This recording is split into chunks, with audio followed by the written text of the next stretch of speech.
What's up, everybody? Thanks once again for tuning into Chaos TV. Now, after careful consideration and careful viewing of the show last night, of course, we're talking TNA. Good things look better. I've said for weeks and weeks that TNA, they look better. They're looking better and better and better and better and better and better. They're doing the right things as far as to grow the company and as far to actually make an impact.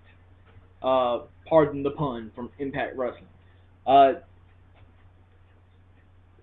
Last night they set up what I believe is going to be one of their best pay-per-views ever that they've done, and they've had some pretty good ones. Sadly to say, they've all been before the Hogan Bischoff era, but let's not let the facts get in the way of a good story. Now, yeah, I stole it from Taz, whatever. Anyway, they went ahead and made Christopher Daniels and AJ Styles the main event for the pay per view, which is good. It's going to be a great match. These two guys have always, they know how to work, they know how to work with each other, and they know how to make the fans eat up everything that they're doing.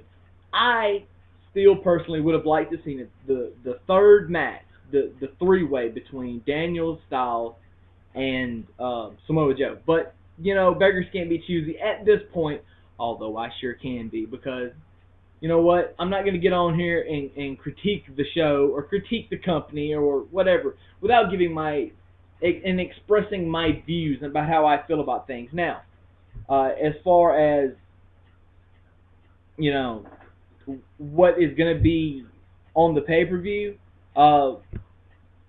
we're we're in the world of unknown as far as what's under the three, if you want to call the three main events. The Ultimate X match, of course, is going to be fantastic, but it's going to be a whole bunch of just spot monkeys doing their thing. Let's just be honest. Let's just be honest. There's not going to be a real story into this match. It's just these are one of those matches, and they're fun to watch. I mean, I love those matches. I always have. Ever since TNA's been doing these matches, for the last seven and a half years.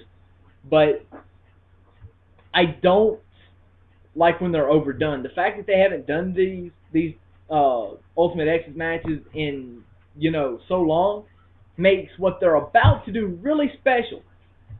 I've said it time and time again. When you do something over and over and over and over and over and over and over and over in wrestling, it loses its freshness. It loses its appeal.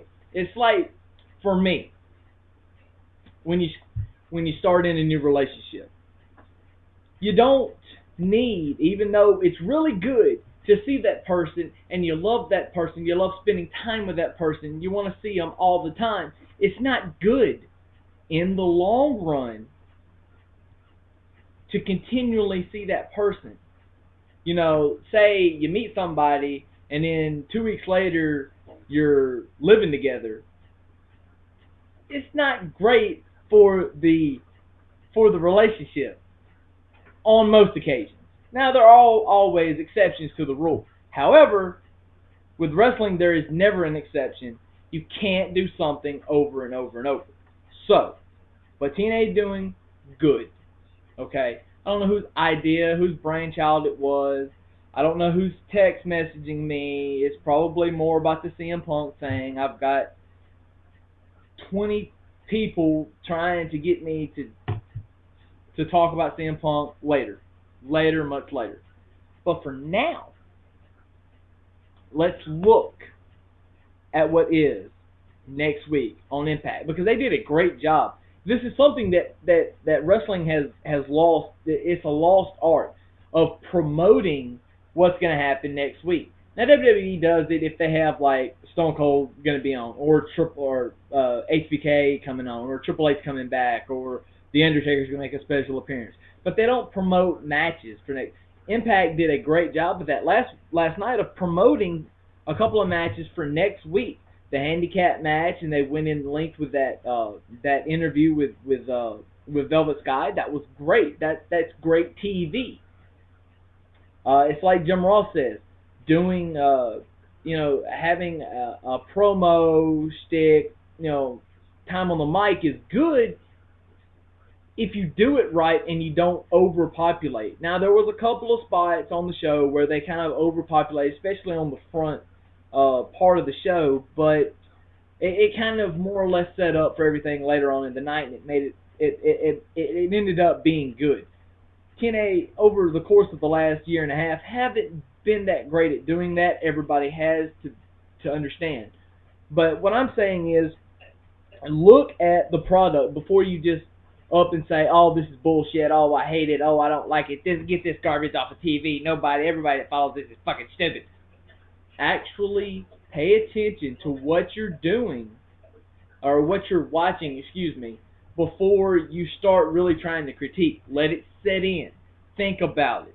Because you're getting on the internet, and I know 400 people on Twitter that's doing it because I follow all of them like a moron that I am. And you've got people that they watch the show and they badmouth it for 2 hours, but yet they're always watching the show. Okay? And they're trying to be more or less like me, except for they can't because they don't know.